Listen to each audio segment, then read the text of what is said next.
Welcome back to Wheel Reverend. When you're on a 2025 Suzuki Katana, you immediately understand that it isn't just about raw numbers on a spec sheet, it's about the character. Throttle response is smoother than ever thanks to the refinements Suzuki made with its ride-by-wire system. There's a fluidity to the way power builds. It isn't abrupt or intimidating, but it's could never dull either. Roll it on in first and second gear, and the surge is instant, clean, and purposeful, letting you slice through traffic or rocket down an open road. At mid-range, where most riders spend their time, the engine shines. It pulls hard and holds steady, with the work on top that feels like it never runs out. Then, at higher revs, the engine snarls and screams in a way that reminds you of its GSXR bloodline. The character is aggressive when you ask for it but refined when you don't, which makes it versatile and ways a retro-styled bike doesn't always manage. One of the things that surprised me most about the Katana is how usable that power is. On paper, 150 horsepower can sound overwhelming,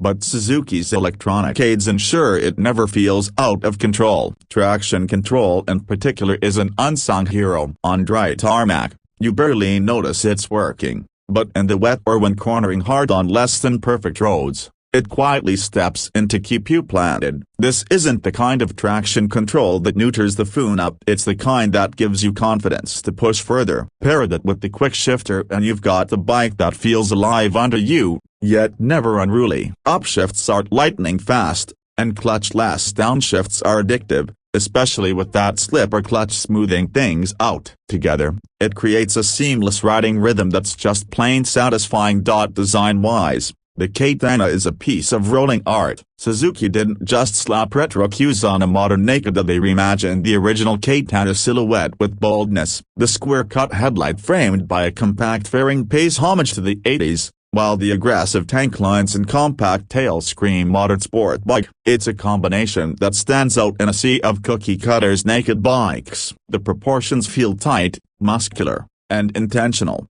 giving the Katana presence whether it's parked or flying by at speed. The details matter here too. The bronze wheels and gold forks on the Blue model aren't gimmicks, they give the bike premium visual weight. The satin finish on the bodywork, the sharp graphics, the minimalistic rear end, all these things reinforce the idea that the Katana is a designer's bike, built to make a statement as much as to perform. It's a motorcycle that demands a second look, and that in itself is rare today. Comfort might not be the first word you associate with the sport Naked like this, but Suzuki has done its homework. The seat height is approachable for a wide range of riders, the handlebar position is upright enough to keep weight off your wrists, and the overall stance feels natural rather than extreme. That makes it a bike you can commute on during the week without torturing yourself, then unleash on the weekend for spirited riding. Suspension, handled by fully adjustable kib forks and a preload adjustable rear shock,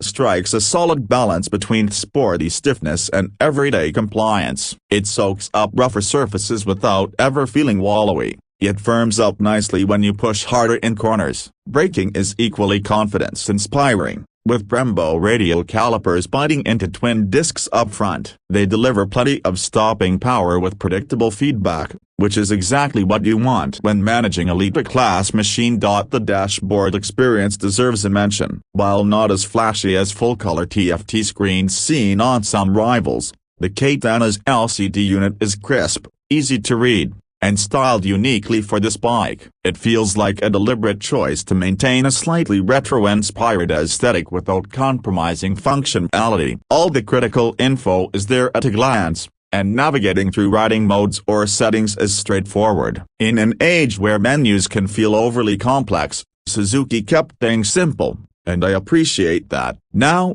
let's talk real-world ownership. At a price hovering just over 11 grand including taxes in most markets, the 2025 Katana positions itself in a sweet spot. It undercuts many of its European rivals in price, yet offers comparable performance and a unique style. Sure, it has quirks. The smaller fuel tank means more frequent stops, and some riders may wish for a little more range if touring is on the agenda. But that isn't the Katana's mission. This is a street-focused weapon designed to be engaging and eye-catching on short to medium rides, and it does that brilliantly. Reliability is another strength. Suzuki's inline-fours are known to be bulletproof with proper maintenance, and that peace of mind counts for a lot. Add in reasonable service intervals and a dealer network that's generally easier on the wallet compared to some exotic brands, and the Katana makes a strong case as a practical performance bike too.